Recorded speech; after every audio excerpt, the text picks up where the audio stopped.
The Witch and the Definitely Dead Detective by Sadie Brent, Chapter 18.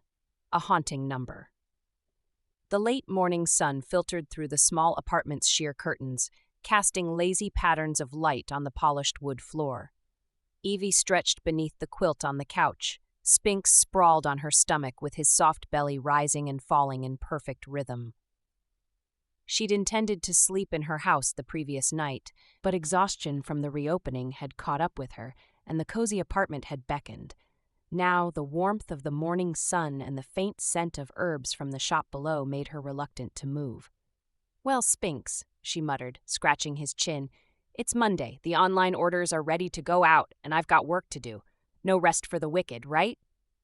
Spinks let out a half-hearted chirrup as he stretched out his legs, then jumped down.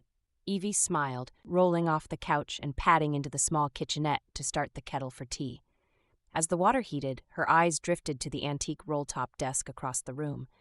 The desk had been an enigma ever since she'd found it, an anchor to Lizzie's life and now her own.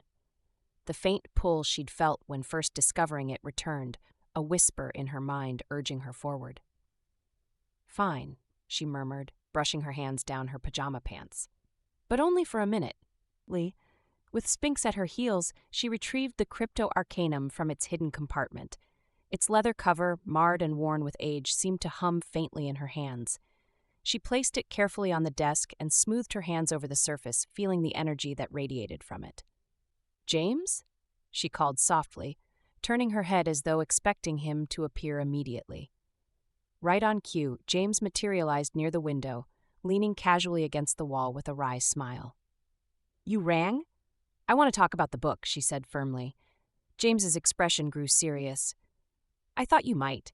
Have you figured out what the number means yet?" "Not yet," Evie admitted, "but I need to understand more about the book itself. What exactly is it? Why did Lizzie have it? And why me?"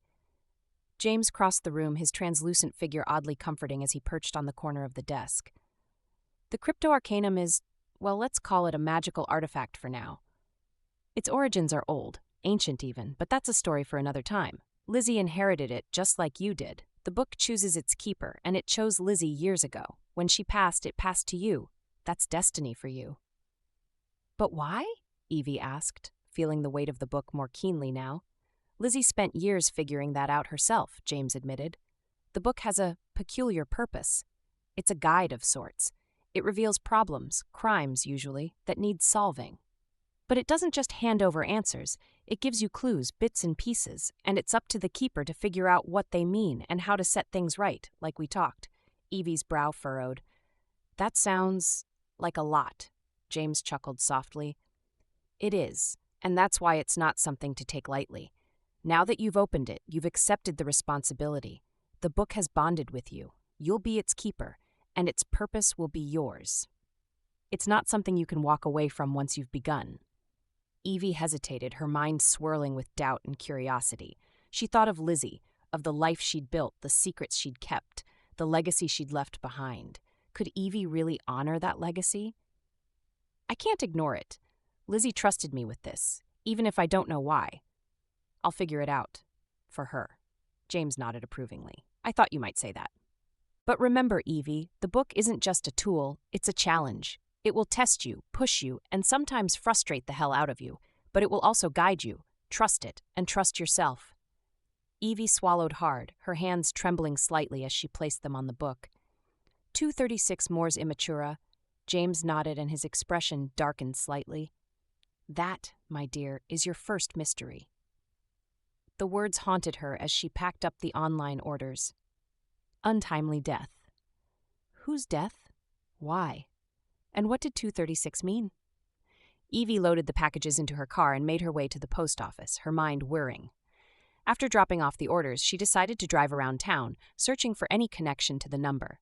She found a small bungalow with the address 236, its yard neatly kept but otherwise unremarkable. The gas station on the outskirts of town bore the same number, but it too seemed utterly ordinary.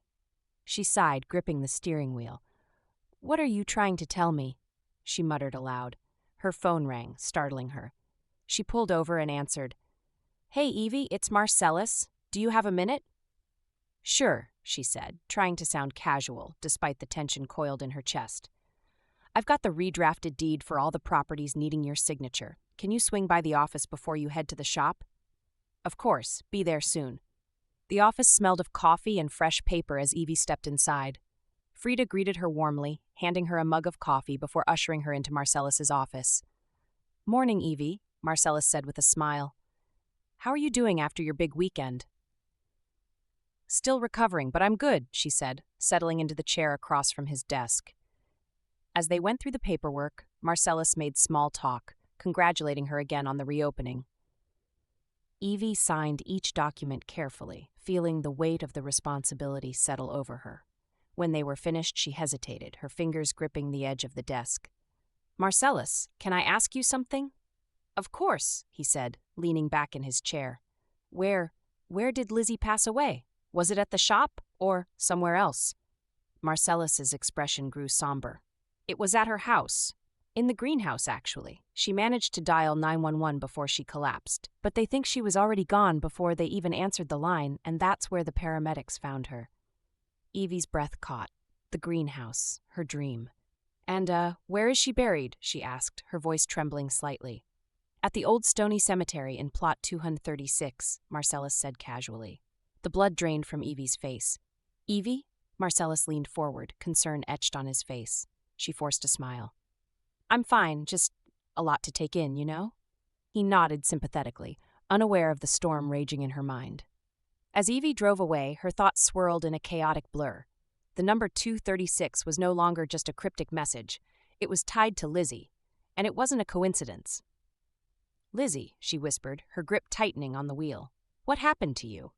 The answer, she knew, wouldn't come easily, but she was determined to find it.